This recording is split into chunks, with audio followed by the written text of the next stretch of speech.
الحمد للہ رب العالمین والصلاة والسلام علی سید الانبیاء وخاتم النبیین محمد وعلی آلہ واصحابہ اجمعین اما بعد فاعوذ باللہ من الشیطان الرجیم بسم اللہ الرحمن الرحیم ومن اراد الآخرة وسعى لها سعیها وهو مؤمن فأولئك كان سعيهم مشكورا قال الله تبارك وتعالى في شان حبيبه مخبرا وعامرا إن الله وملائكته يصلون على النبي يا أيها الذين آمنوا صلوا عليه وسلموا تسليما اللهم صل على سيدنا ومولانا محمد وعلى آل سيدنا وصحاب سیدنا و مولانا محمد وبارک وسلم وصلوا علیہ صلاۃ و سلاما علیک یا سیدی یا رسول اللہ وعلی آلک و اصحابک یا سیدی یا حبیب اللہ۔ حمد و صلات کے بعد بندہ ناچیز عطا دل کی عطا گہرائیوں سے انجمن تحفظ ناموس رسالت جو سالار قافلہ سید فقہ حسین شاہ صاحب زیدہ مجدو ان کی سرپرستی میں 2007 میں انجمن کا آغاز ہوا اور آج 2024 ہے، 18 برس ہو رہے ہیں۔ اللہ کرے کہ ہماری زندگی کے آخری سانس تک اسی نیکی والے کام اور مشن میں اللہ صرف کر دے۔ میں تمام اراکین انجمن تحفظ ناموس رسالت کو اور جس میں بعد میں شامل ہونے والے ہمارے سب کے محترم سید تجمل حسین شاہ صاحب، ان سب کو دل کی عطا گہرائیوں سے مبارکباد پیش کرتا ہوں۔ انتہائی اختصار سے انسان کی زندگی میں دو چیزیں ہیں، وہ دو چیزوں کے لیے کوشش کرتا ہے، ایک اس کی دنیا ہے، ایک اس کی آخرت ہے۔ دنیا فانی ہے اور آخرت باقی ہے۔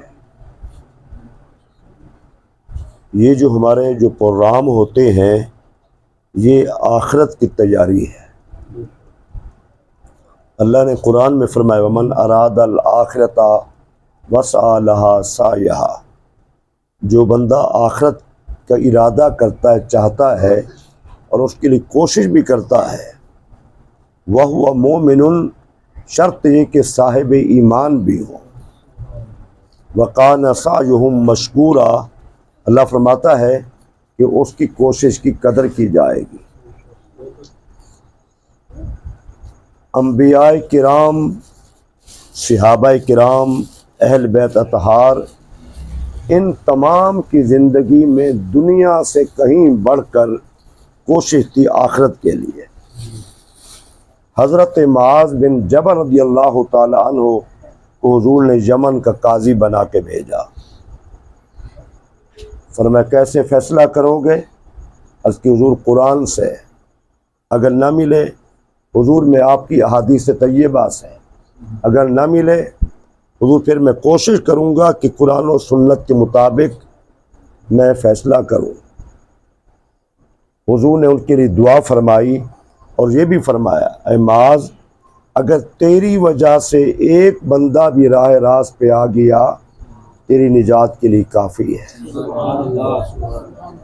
ہمارے پروگراموں میں کوئی ایک بندہ بھی اس پوری محفل میں اس کی فکر بدل جاتی ہے، اس کی سوچ بدل جاتی ہے اور وہ رسموں کو چھوڑ دیتا ہے تو ہم کامیاب ہیں۔ ہمارے حوصلے بلند ہونے چاہیے، ہماری کوشش دل سے ہونی چاہیے، جذبے سے ہونی چاہیے۔ یہ ایک ماہانہ پروگرام ہوتے اس میں کوشش کرنی چاہیے، تھوڑا ٹائم ہوتا ہے، ہر بات صرف دنیا کے حوالے سے کوشش نہیں بلکہ آخرت کے حوالے سے بھی۔ رحمت عالم کی خدمت میں دو صحابی اکٹھے بنے، دو بھائی تھے، مسلمان ہو گئے، صحابی بن گئے۔ سال کے بعد ایک بھائی شہید ہو گیا اور دوسرا بھائی بعد میں فوت ہوا۔ ایک صحابی نے دیکھا جو بھائی شہید ہوا ہے اس کا درجہ نیچے ہے اور جو بعد میں فوت ہوا ہے اس کا درجہ اوپر ہے. تو بڑے حیران ہوئے. حضور کی خدمت میں اس کی حضور میں نے شہید کو دیکھا ہے اس کا درجہ نیچے ہے اور دوسرا بھائی جو سال بعد فوت ہوا ہے اس کا درجہ اوپر ہے. تو ہم سب ذرا غور سے سنیں حضور نے کیا فرمایا. میرے صحابی تم اس کی شہادت کی وجہ سے حیران ہو رہے ہو, وہ شہید ہو گیا اس کے درجہ اوپر ہونا چاہیے تھا, لیکن میرے صحابی یہ تو دیکھو نا وہ دوسرا بھائی جو سال بعد زندہ رہا اس نے نمازیں پڑھی, اس نے تلاوتیں کی, اس نے جو نیک عمل کیے, اس وجہ سے اس کا درجہ بلند ہو گیا ہے. تو ہماری عمر بڑھنے کے ساتھ ہمارے عمل بڑھنے چاہیے. ہماری عمر بڑھنے کے ساتھ ہمارے جذبے میں اضافہ ہونا چاہیے. ہماری عمر بڑھنے کے ساتھ ہماری کوشش بڑھنی چاہیے. نہ یہ کہ ہم سست ہو جائیں, نہیں.